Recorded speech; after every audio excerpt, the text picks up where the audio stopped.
ईश्वर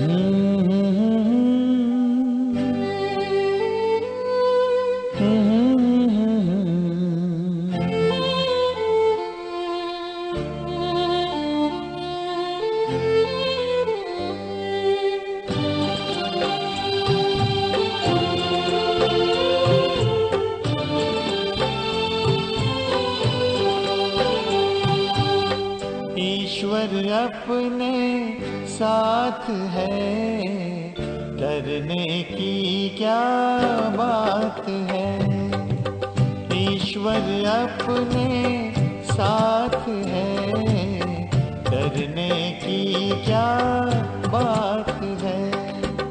सदा सफलता साथ हमारे, सदा सफलता साथ हमारे, हाथ में उसके हाथ है। ईश्वर अपने साथ है, डरने की क्या बात है। सदा सफलता साथ हमारे, सदा सफलता साथ हमारे, हाथ में उसके हाथ है। ईश्वर अपने साथ है, डरने की क्या बात है।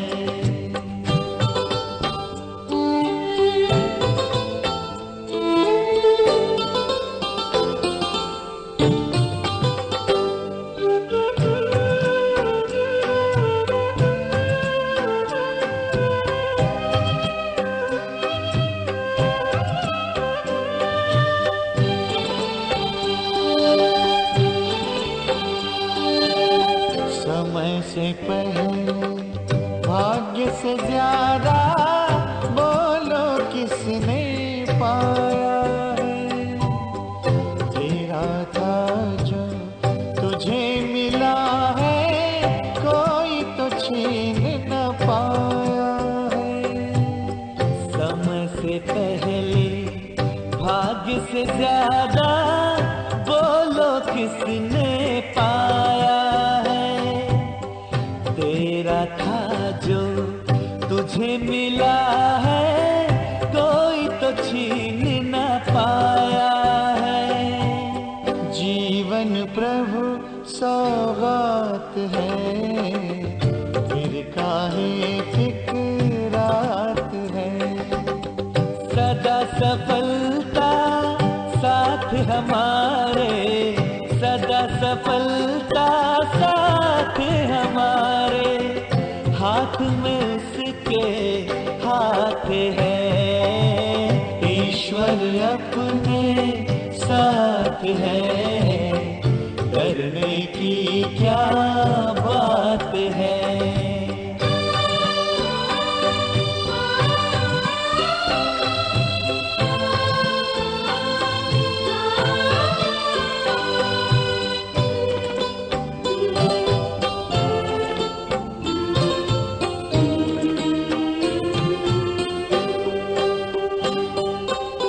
जिसके नाम से कितनों के ही बिगड़े काम तो बन जाते, जिसकी याद से जन्म जन्म के कष्ट सभी मिट जाते। जिसके नाम से कितनों के ही बिगड़े काम तो बन जाते, जिसकी याद से जन्म जन्म के कष्ट सभी मिट जाते। सामने वो दिन रात है, प्यार की बरसात है। सदा सफलता साथ हमारे, सदा सफलता साथ हमारे, हाथ में उसके हाथ है। ईश्वर अपने साथ है, डरने की क्या बात है। अपने साथ है, करने की क्या बात है। सदा सफलता साथ हमारे, सदा सफलता साथ हमारे, हाथ में उसके हाथ है, ईश्वर अपने साथ है, करने की क्या बात है। ईश्वर अपने साथ है, करने की क्या बात है।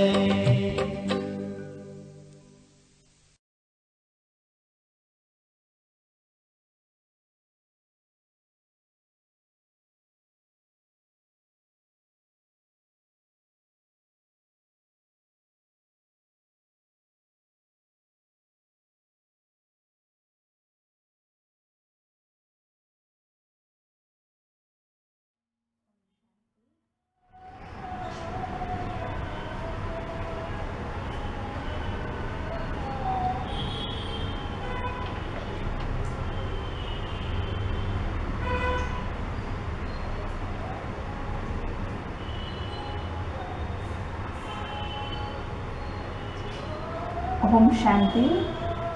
అందరూ బాగున్నారా? ఓకే, ఈరోజు అవ్యక్త మురళి డేట్ 10/6/72. సూక్ష్మ అభిమాన్ ఔర్ అంజాన్పన్. బాబా ఈరోజు మనకి సూక్ష్మమైన అభిమానము మరియు అమాయకత్వం, తెలియనితనం, ఈ రెండిటి కారణంగా కలిగేటువంటి నష్టాలేంటి, ఈ రెండిటి నుండి మనం ఏ విధంగా ముక్తి కావాలి, దీని యొక్క వివరణ తెలియజేస్తున్నారు.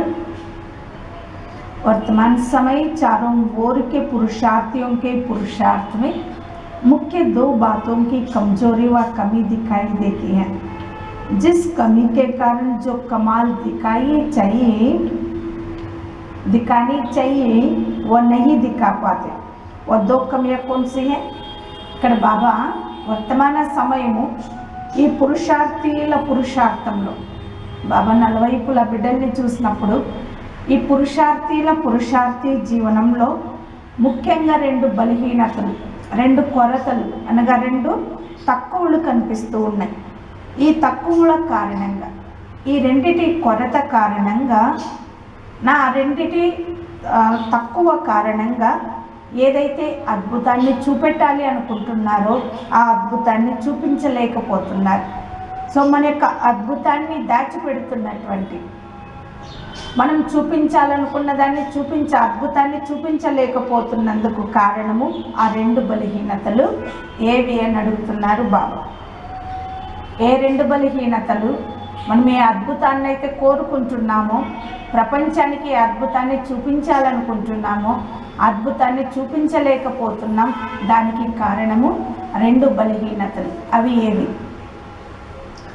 एक तरफ है अभिमान, दूसरी तरफ है अनजानपन. यह दोनों भी बातें पुरुषार्थ को ढीला कर देती है. अभिमान भी बहुत सूक्ष्म चीज़ है. अभिमान के कारण कोई ने जरा भी कोई उन्नति के लिए इशारा दिया तो सूक्ष्म में ना सहन शक्ति की लहर आ जाती है. वह संकल्प आता है कि ये क्यों कहा. సో ఆ రెండు బలహీనతలు, ఒకటి అభిమానం, ఆ రెండో వైపు సూక్ష్మమైనటువంటి అనగా తెలియనితనం. ఒకటేమో అభిమానం, రెండో వైపు ఏంటి అంటే తెలియనితనం, అమాయకత్వం, ఇన్నోసెన్స్. సో ఈ రెండు విషయాలు పురుషార్థాన్ని డీలా చేస్తున్నాయి.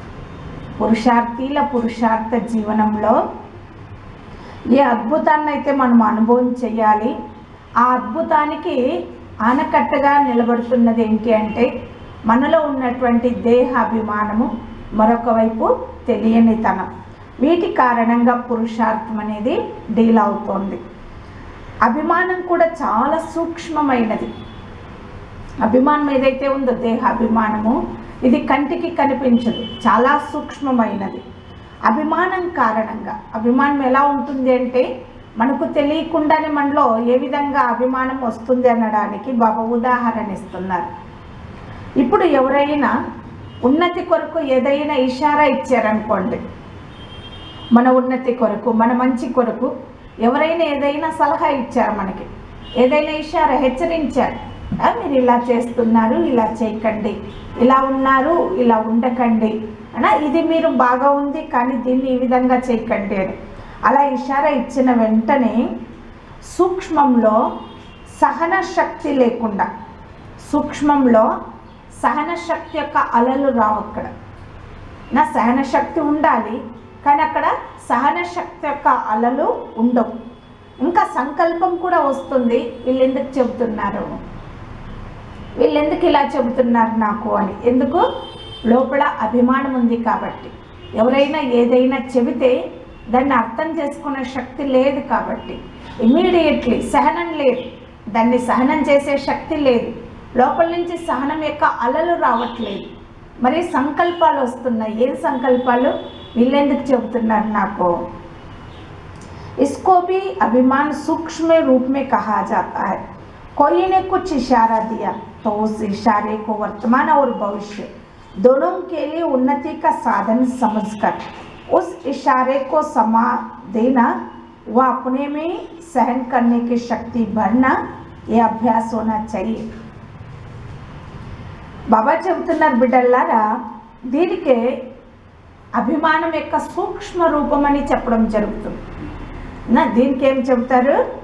దీనికి కూడా అభిమానము సూక్ష్మ రూపంలో ఉంది అని చెప్పడం జరుగుతుంది. ఎవరైనా ఏదైనా ఇషారా ఇచ్చారు, మనకి ఏదైనా ఇషారా ఇచ్చారు, మన జాగ్రత్త కొరకే చెప్పారు, మన మంచి కొరకే చెప్పారు. కానీ ఆ ఇషారాను, వాళ్ళు ఇచ్చినటువంటి ఇషారా ఏదైతే ఉందో దాన్ని వర్తమానము మరియు భవిష్యత్తు రెండిటి కొరకు ఉన్నతి యొక్క సాధనం అని తెలుసుకొని ఆ ఇషారాను లోపల ఇముడ్చుకోవాలి మరియు తమలో సహన శక్తిని నింపుకోవాలి. ఈ అభ్యాసం ఉండాలి. ఎవరైనా ఏదైనా హెచ్చరించారనుకోండి, ఎవరైనా ఏదైనా ఇషారా ఇచ్చారనుకోండి, దాన్ని ఏ విధంగా తెలుసుకోవాలి? ఓకే, వీరు వర్తమాన సమయము మరియు భవిష్యత్తు, నా భవిష్యత్తు బాగుండాలని, ఉన్నతి పొందాలని వీళ్ళు ఇస్తున్నటువంటి ఇషారా అని తెలుసుకొని ఆ ఇషారాను, ఆ హెచ్చరికను ఇముడ్చుకోవాలి, లోపల సమాయించుకోవాలి. మరియు సహన శక్తి సహనం చేసే శక్తిని లోపల నింపుకోవాలి. ఈ అభ్యాసం మనలో ఉండాలి అంటున్నారు బాబా. सूक्ष्म में भी वृत्ति व दृष्टि में हलचल मस्ती है, ये क्यों कैसे हुआ, इसको भी देही अभिमानी की स्टेज नहीं कहेंगे. బాబా చెప్పడము, ఒకవేళ బిడ్డలారా సూక్ష్మ వృత్తి దృష్టిలో హల్చల్ వచ్చిన వాళ్ళకు ఏదైనా చెప్పారు, మనకి ఇమ్మీడియట్లీ బయటకేం చెప్పలేదు, బయటకేమో చిరునవ్వు నవ్వుతూ ఓకే ఓకే అన్న, కానీ లోపల వృత్తిలో దృష్టిలో అలజడి కలిగిన, ఎందుకు ఇలా చెబుతున్నారు, ఎందుకు ఇలా అయింది, అదేంటి అలా అయింది, ఇదేంటి ఇలా అయింది. సో అలా మనకి సంకల్పాల అలజడి జరిగిన దానికి కూడా ఆత్మ అభిమాని స్టేజ్ అని చెప్పడానికి లేదంటున్నారు బాబా. అది కూడా ఆత్మ అభిమాని స్థితి కాదు. ఏది? మనకి లోపల సంకల్పాలు కూడా నడవకూడదు అంటున్నారు బాబా. వృత్తి దృష్టిలో అలజడి వచ్చిన ఆత్మాభిమాని స్థితి కాదు. जैसे महिमा सुनने के समय वृत्ति व दृष्टि में उस आत्मा के प्रति स्नेह की भावना रहती है, वैसे ही अगर कोई शिक्षा का इशारा देते हैं तो उसमें भी उसी आत्मा के प्रति ऐसे ही स्नेह की शुभ चिंतक की भावना रहती कि यह आत्मा मेरे लिए बड़े से बड़ी शुभ चिंतक है. ऐसी स्थिति को कहा जाता है देही अभिमान. చెక్ చేసుకుంటూ వెళ్దాము. బాబా చెబుతున్నారు, బిడ్డల్లారా, ఏ విధంగా మహిమ వినే సమయంలో ఎవరైనా మనల్ని మహిమ చేస్తున్నారు, పొగడుతూ ఉన్నారు, ఆ మహిమ వినేటువంటి సమయంలో, ఆ పొగడత వినేటువంటి సమయంలో వృత్తి దృష్టిలో ఆ ఆత్మ ప్రతి స్నేహ భావన వస్తుంది. ఎవరైనా మనల్ని పొగుడుతూ ఉన్నారనుకోండి, వాళ్ళ ప్రతి ఏమవుతుంది, వృత్తిలో దృష్టిలో మనకు తెలియకుండానే ఆత్మ ప్రతి స్నేహ భావన వస్తుంది. అలాగే పొగిడిన వాళ్ళ ప్రతి ఏ విధంగా స్నేహం వచ్చిందో, అలాగే ఒకవేళ ఎవరైనా మనకి శిక్షణ యొక్క ఇషారా ఇచ్చారు, శిక్షణ అనగా మనము నేర్చుకోవడానికి ఏదైనా చెప్పారు అన్నప్పుడు అందులో కూడా ఆ చెప్పిన ఆత్మ ప్రతి కూడా అలాంటి స్నేహమే, ఇంత శుభచింత యొక్క భావన ఉంటుందా, ఇంత స్నేహం ఉంటుందా, ఇంత శుభచింతక భావన ఉంటుందా? ఏమని, ఈ ఆత్మ నా కొరకు, నా గొప్పదంటే గొప్ప శుభచింతకులు, వీళ్ళు చాలా గొప్ప శుభచింతకులు నా ప్రతి. ఇలాంటి స్థితి ఎప్పుడైతే వస్తుందో అప్పుడు చెబుతారు ఆత్మాభిమాని స్థితి. ఓకేనా?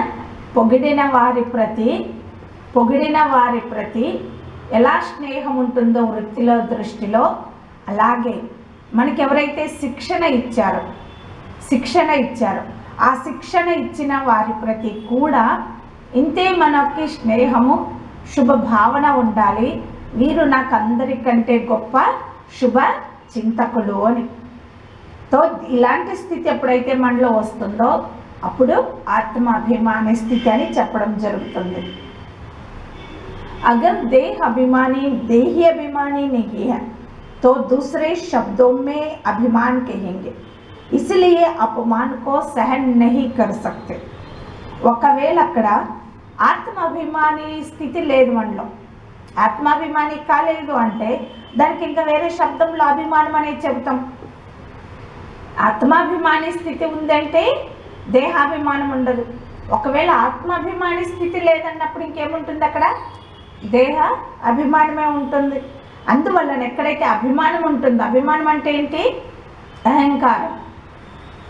ఎక్కడైతే అహంకారం ఉంటుందో అక్కడ అపమానం ఏదైనా జరిగిన, చిన్న అవమానం జరిగినా దాన్ని సహించలేదు. ఎందుకంటే అక్కడ ఆత్మాభిమాని స్థితి లేదు, సహనం చేసేటువంటి స్థితి లేదు. అని ఆ ఇషారా నా కొరకే చెబుతున్నారు, నా ఉన్నతి కొరకు చెబుతున్నారు అనేటువంటి భావన మనలో లేదు. అందువలన ఇమీడియట్లీ అక్కడ అభిమానం వస్తుంది. అభిమానం ఉన్న చోట అవమానాన్ని భరించలేరు, సహనం చేయలేరు. और दूसरी तरफ है बिल्कुल अनजान, इस कारण भी कई बातों में धोखा खाते हैं. ఒకవైపేమో అభిమానం, ఓవర్ అభిమానంలోకి వచ్చేస్తాం, దేన్ని సహనం చేయలేం, ఎవరేం చెప్పినా సహనం చేయలేం, దాన్ని లోపల ఇముడ్చుకోలేం. అక్కడ సహనం అనేటువంటి అలలే రావు, వృత్తి దృష్టి అన్నీ మారిపోతాయి, ప్రశ్నల అలజడి మొదలవుతుంది.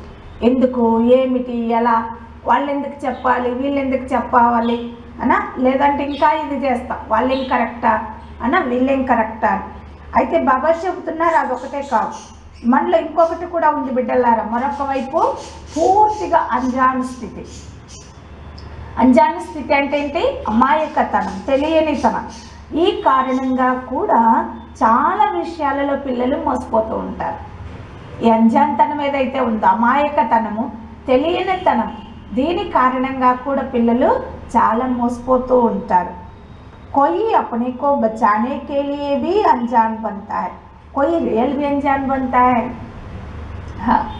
కొంతమంది ఇంత అతి తెలివి ఉన్న వాళ్ళు కూడా ఉంటారు కదా. బాబా చెప్తారు కదా, బిడ్డలారా మహాన్ అతి తెలివివంతుల్ని చూడాలని ఇక్కడే చూడాలి.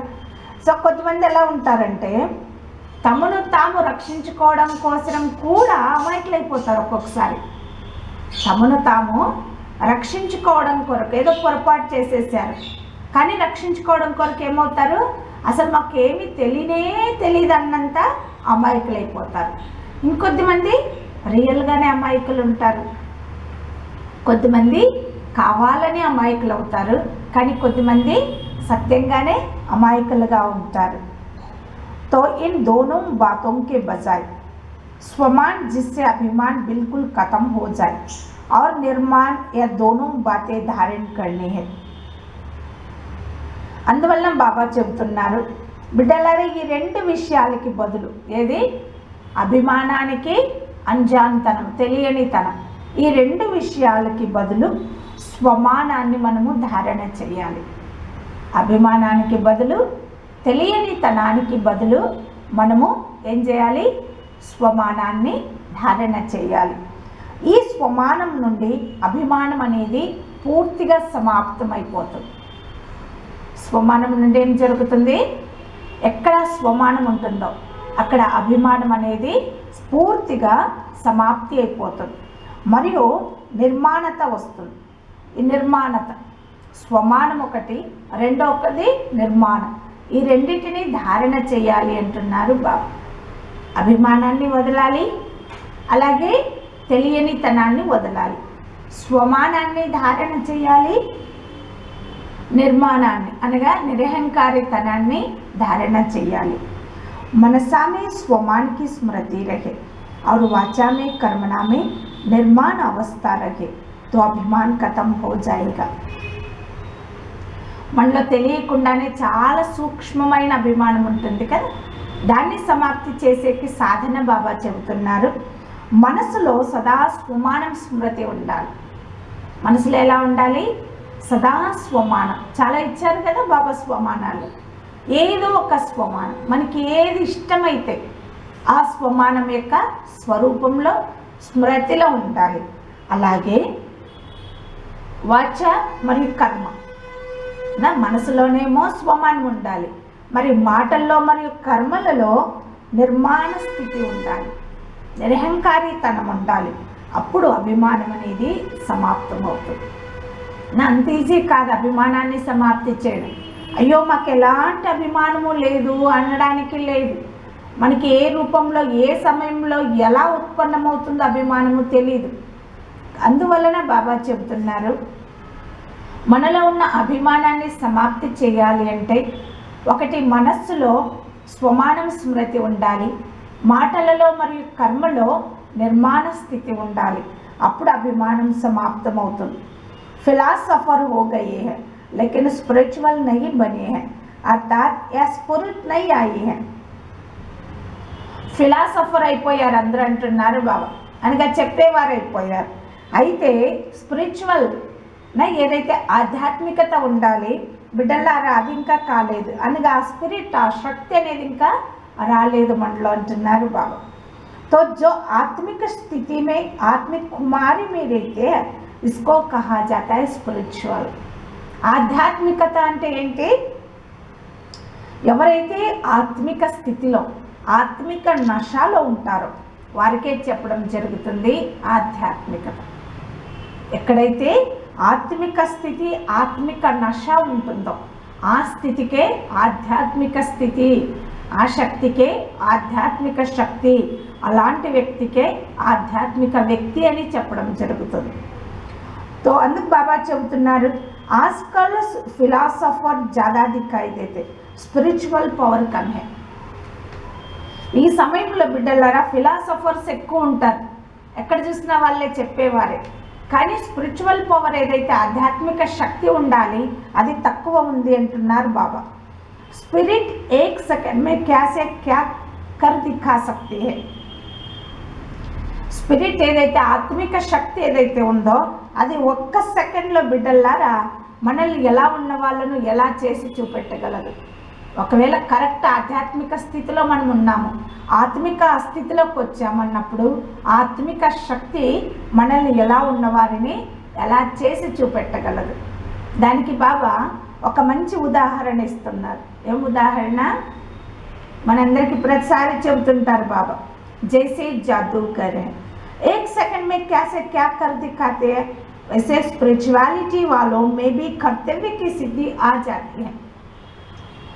బాబా ఎలా ఉన్న వాళ్ళు ఎలాగైనా కావచ్చు ఆత్మిక శక్తి ద్వారా అనడానికి ఒక మెజిషియన్ అన్న మ్యాజిక్ చేసేవారిని ఉదాహరణ ఇస్తున్నారు.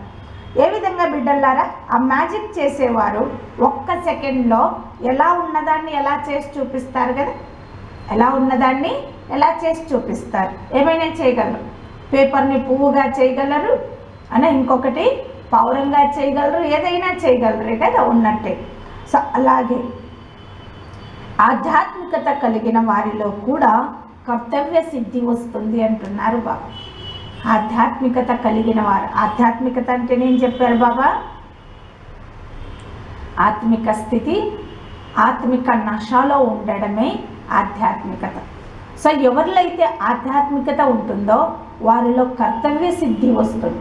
కర్తవ్య సిద్ధి అనగా మనం ఏ కర్మను చేసినా ప్రతి కర్మకు ఫలం అనేది దొరుకుతుంది, ప్రతి కర్మకు. సో ఎప్పుడు అది అంటే ఆధ్యాత్మిక శక్తి కలిగినప్పుడు దానికే కార్యసిద్ధి, కర్తవ్య సిద్ధి అని చెప్పడం జరుగుతుంది. उनमें हाथ की सिद्धि होती है, यह है हर कर्म हर संकल्प में सिद्धि स्वरूप. ఆ మెజిషియన్లో మ్యాజిక్ చేసే వారిలో వారి చేతిలో సిద్ధి ఉంటుంది, చేతిలో సిద్ధి ఉంటుంది కదా. ఇలా ఇలా అన్నారంటే వాళ్ళకి అక్కడ వాళ్ళు ఏమనుకుంటే అది చేయగలుగుతారు. అయితే ఇక్కడ బాబా చెబుతున్నది ఆధ్యాత్మిక శక్తి కలిగిన వారికి, ఆ స్పిరిట్ ఆత్మిక శక్తి కలిగిన వారిలో ప్రతి కర్మ ప్రతి సంకల్పంలో సిద్ధి స్వరూపులై ఉంటారు. కేవలం సిద్ధి కాదు, ఆ సిద్ధి ఎలా ఉంటుంది, స్వరూపం అనగా ప్రాక్టికల్గా ఉంటుంది అంటున్నారు బాబా. ప్రతి కర్మ ప్రతి సంకల్పంలో సిద్ధి స్వరూపులై ఉంటారు. సిద్ధి అర్థాత్ ప్రాప్తి. సిర్ఫ్ పాయింట్ సుననా సునానా, ఇస్కో ఫిలాసఫీ కహా జాతా హై. బిడ్డలారా, సిద్ధి అనగానే ప్రాప్తి, ప్రతి కర్మలో ప్రాప్తి దొరుకుతుంది. కేవలము పాయింట్స్ వినడము వినిపించడము ఇదే ఫిలాసఫీ అన్నా. ఫిలాసఫీ అంటే ఏంటి, పాయింట్స్ విన్నామా వినిపించేసామా, అదే ఫిలాసఫీ. స్పిరిచువాలిటీ అంటే ఏంటి, ఆధ్యాత్మికత అంటే ఏంటి నా ప్రతి కర్మలో ప్రతి సంకల్పంలో సిద్ధి అనగా ప్రాప్తిని పొందడం, అది ఆధ్యాత్మిక శక్తి.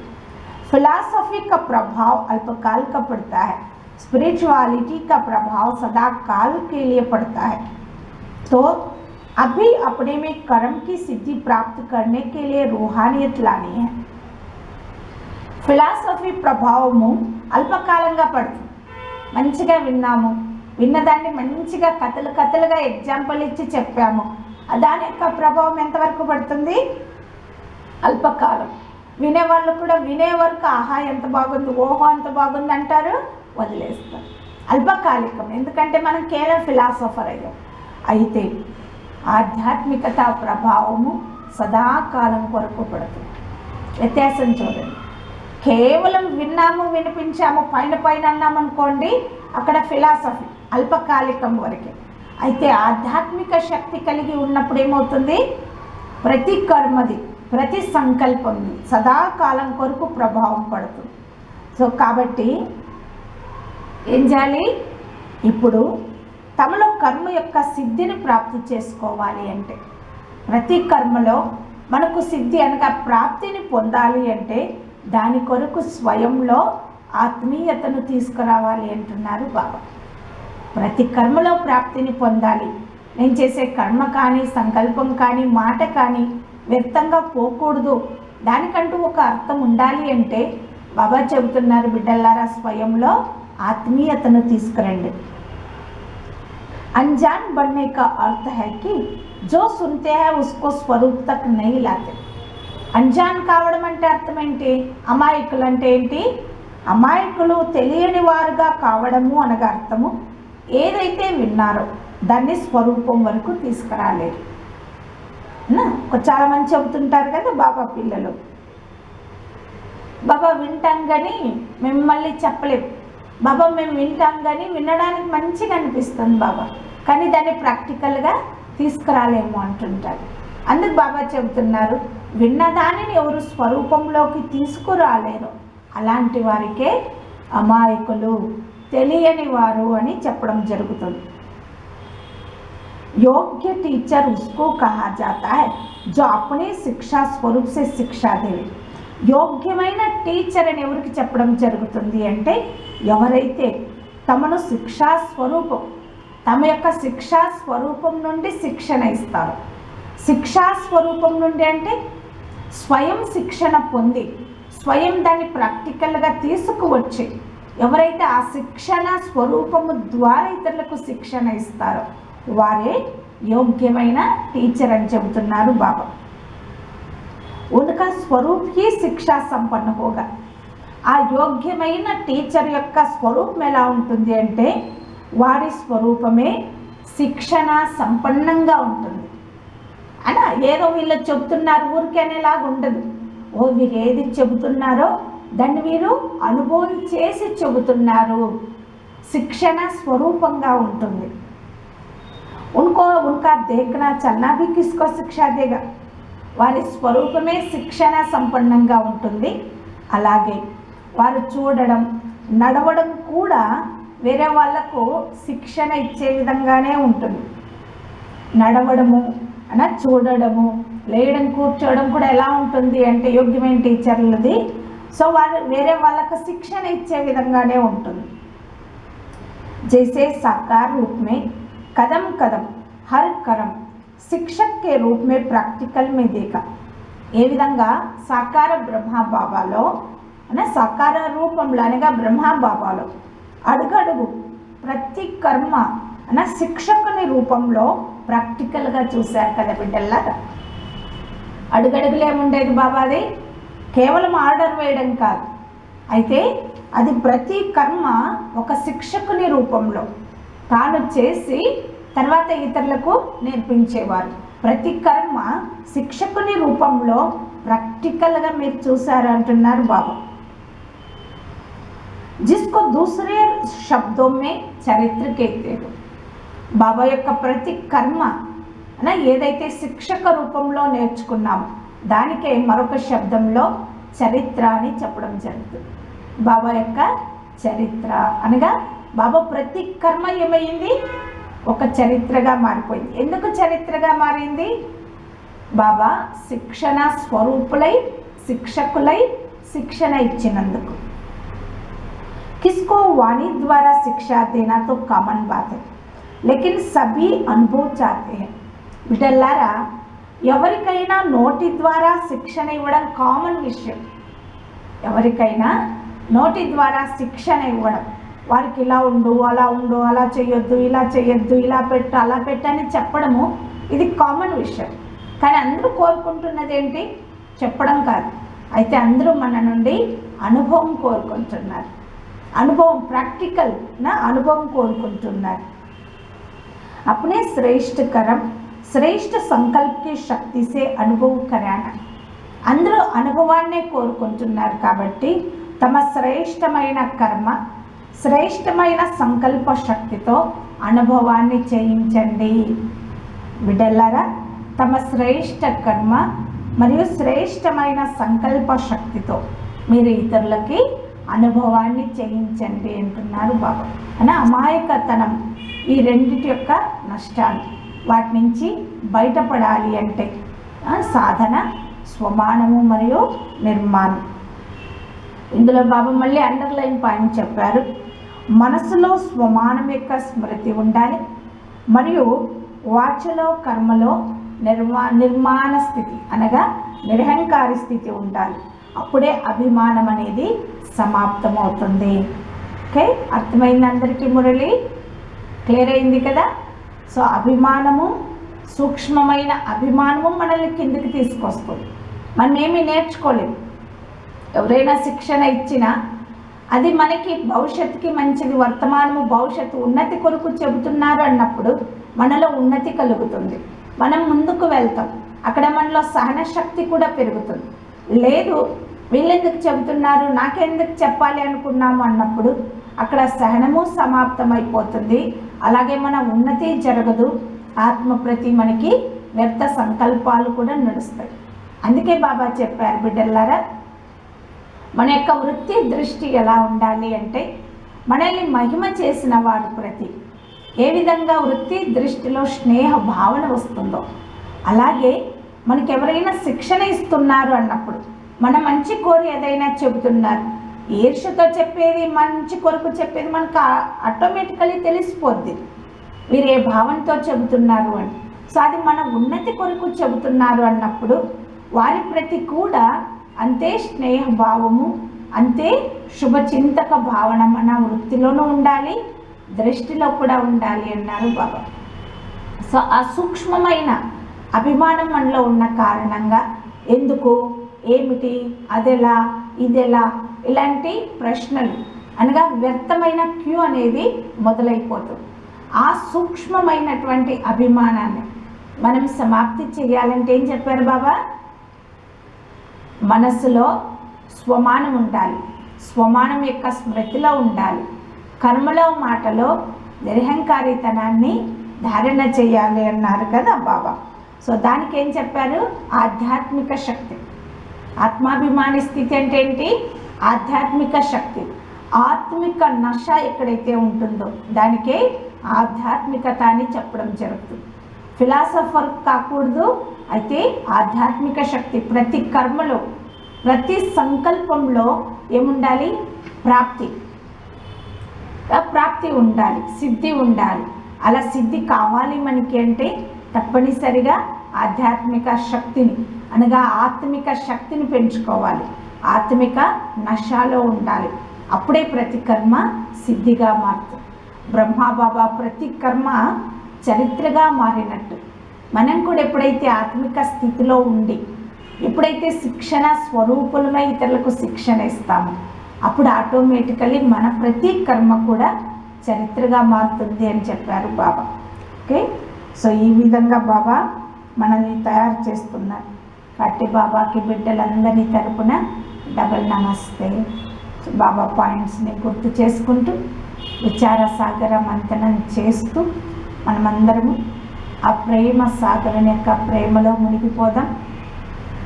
సర్వశక్తివంతుని యొక్క సర్వశక్తుల కిరణాలను స్వయంలో ధారణ చేస్తూ ఎవరైతే ప్రకృతి ఆపదల ద్వారా, ప్రకృతి వైపరీత్యాల ద్వారా ఏ ఆత్మలైతే బాధపడుతూ ఉన్నారో, దుఃఖితులై ఉన్నారు, నిరాశ్రయులై ఉన్నారు, నిర్బలులై ఉన్నారు, అలాంటి దుఃఖి ఆత్మలందరికీ కూడా బాబా యొక్క సర్వశక్తుల ప్రకాశ కిరణాలను ఒక సహారా, ఒక సపోర్ట్ యొక్క వైబ్రేషన్ని మనం అందరము వ్యాపింపచేద్దాం.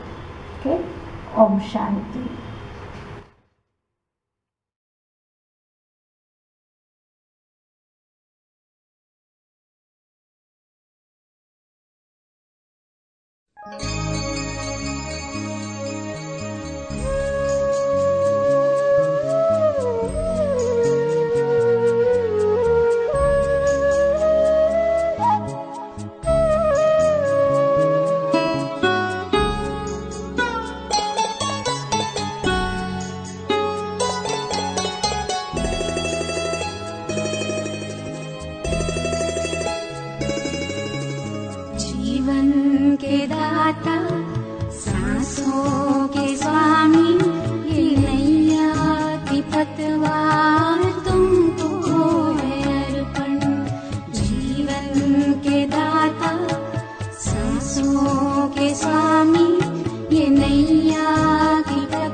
तेरा सब कुछ समर्पण समर्पण, जीवन के दाता सांसों के स्वामी, ये नैया की पतवार तुम